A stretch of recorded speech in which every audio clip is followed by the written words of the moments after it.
Hey, what's going on? You know who it is. You know what it is. All right, you guys, peep game. All right, man. Shout out to Vicky Dillard, man. I really appreciate Vicky Dillard. Really admire her. You know, she do a lot of good work. So, like I said before, I hope Vicky Dillard is being compensated for the hard work that she does. You know, I really hope she is, because she be putting in work and be giving out that work. But I want to talk about a video that she played, and I listened to it, and I've said things about this person too that I question.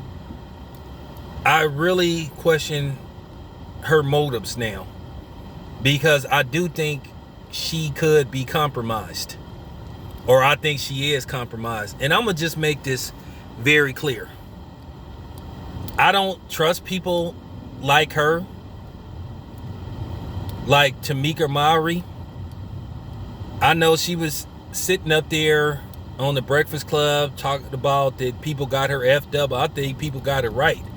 I think she more about being a celebrity than she is an activist. I think she want to be an activist celebrity, because at the end of the day, you have the scale that she tries to weigh on, it sometimes doesn't balance in the right direction. From the Cadillac commercial to, her saying certain things. Because like I said, what turned me off to her is when she made that comment that, she can make an argument that sexism is worse than racism. Okay, that mean, okay, I know who you really riding with. Then she had this picture of two white bitches kind of like trying to throw up the black fist, but not all the way up. And once you do that, you showing that you compromised, that you basically trying to turn a movement into a gender movement. And that's wasn't what that was all about. So she basically, let our movement get breached. So she's showing me that she can't be trusted. Because like I said, people saying, oh, well, why people tripping off me, doing a commercial with Cadillac? Because at the end of the day, there's a question of, did you let Cadillac tokenize you? That's a good word, tokenize. I might patent that. And what I mean by that, keep in mind the CEO of Cadillac, who's a white woman, she was under a lot of scrutiny because she was accused of being racist. So what does she do? She grabs Tamika Mowry. They do a commercial. And then Tamika Mowry basically does a commercial where she talked about liberation for black women. And then some of the so-called black women on the commercial ain't genetically born black women. So, you just like, okay, I don't know about her. Then she appears on a reality show? Is it Love and Hip Hop, or is it one of the Housewives of Atlanta? That toxic, raunchy show that portrayed black women as ghetto hood hoes. And then I don't even want to talk about the story that's going on with Portia, because people wanted me to. I'm gonna leave Portia alone. I'm gonna leave that alone.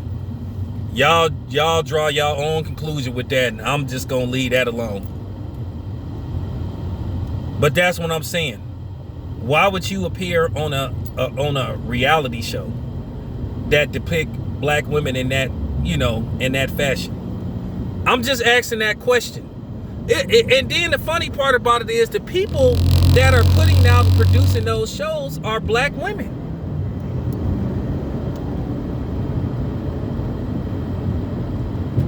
That are portraying black women and men in a,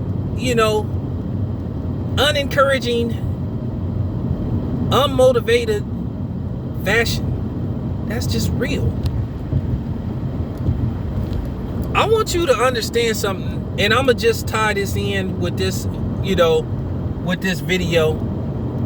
This is a little off subject, but then again, it isn't. If you start to look at some of these shows, from The Chi to P-Valley to a couple of these to Lovecraft Country, good shows, but once again, those shows are all pushing the feminist, homosexual, agenda with black men, and even with power to a certain degree. That's just real talk. And then if you look at some of these writers, you could go look it up yourself. I don't have the list. I could have used that for a separate video. But if you look at some of these writers and the executive producers, they're black women. So they're in on it. And this is what I keep trying to tell you. That some black women, they don't want to be tied with black men. They like the power that the white man has gave them. So they're against liberation of black men and black women. You know what I'm saying? They don't want to form a union. So I'm just keeping it real. People hate to hear what I have to say, but I'm telling the truth. I'm telling the absolute truth. I done looked at some of these producers. I do my research. I can't off top name some of these names. But if you look at some of the creative, the people that's in charge of writing, executive producing, they're black women. One of the writers and the creators of Lovecraft Country is a black lady out there from Sacramento, California. Same thing with P-Valley. You know about Uncle Clifford. Like I say, they are heavily directing that shit towards black men. Because they are trying to turn black men off to black women. Or women, period. You got to understand something. There's this theory that they came with that is not true.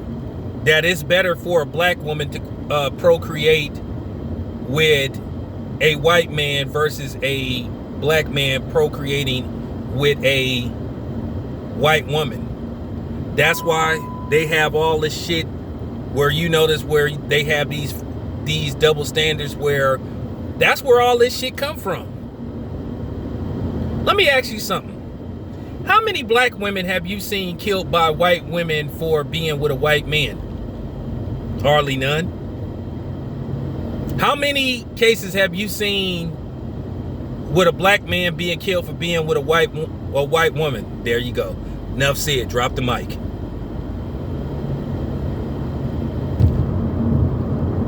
You gotta really look at this shit. I told you. Don't be fooled by my ghetto dialect, because the message is very clear. I want people to understand. I don't have to use a bunch of fancy words to get my point across. I want people to clearly understand where I'm going. I'm being suggestive, but I'm being very clear about what I'm saying. But yeah, this stuff has been did on purpose. It's being done on purpose, and it will be continued to be done until we start challenging these motherfuckers. We gotta stop being scared. I'm not afraid of them people. That's just real. But yeah, getting back to I just needed to put that out there on the side note. But getting back to Tamika Mowry, she can't be trusted. She can holler about she been doing this for 20 years. And like I said, I really don't trust nobody that came up under Al Sharpton. Because a lot of times they have an agenda. And for the people that love to holler about, oh, well, they didn't, what makes you think that they are agent and all this stuff, and or they can't be trusted, and some of the niggas that want to defend Sean King, oh, well, they didn't marched in rallies and all that kind of stuff. Man, Quentin Tarantino march for a Black Lives rally, rally. And he one of the biggest racists out there. Shit, Bill O'Neal was out there serving food and all that shit and lunches and shit. Look what he was.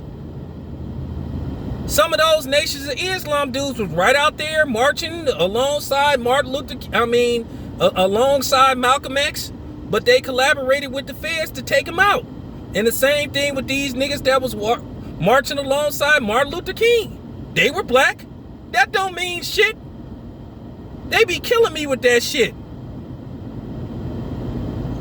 Like when these non-black people try to say, hey, we was out there marching with with the people with Black Lives Matter for George Floyd. Yeah, and you was out there. Yeah, you went out there to steal. You went out there to steal. And you had that shit and you was trying to give it to as many people as possible. Like I said, I am not impressed by that shit. Like I said. So if these is black people that was out there infiltrating other black people, what make you show in the fuck? You show in the hell shouldn't think that I'm not keeping an eye on you. If I know I can't keep an eye on people that look like me, stop it. Stop it. Stop it. Man, come on now. I told you, I'm not easily impressed. It's very hard to impress me because I done seen too much. I done seen too much infiltration. I done seen too many people who had a secret agenda, who was trying to align themselves with certain people, certain groups of people. I see it up close and personal. Just like you had a lot of these dudes when the LDBC first got formed who wanted to be part of it and shit, but at the end of the day, they used it. They built up their platforms and they went elsewhere. Some people just started doing whatever. Some people at least came clean about it. Hey, I want to, build up my platform, but at the end of the day, I want to branch off, but I'm going to still show you love. Okay, that was cool. But then you had some, that, well, you know what's going on. So it is what it is. Like I said, I'll be laughing when you be having these whites and non-blacks talking that shit. When you say, hey, we have no allies and that. Oh man, I was out there protesting about George Floyd being out of town. Man, shut up. Like I said, Bill O'Neal had his ass out there. For real. Bill O'Neal, like I said, the Nation of Islams who was working with the feds, the niggas in suits that was supposed to be working with Martin Luther King, that led to his demise. Man, stop it. Black people been getting infiltrated by other black people for the longest. But I'm supposed to believe that I can trust you. If I can't trust my own people, I definitely sure as fuck don't trust you. So just stop it. But nevertheless, this is your boy Town Biz. I'm out.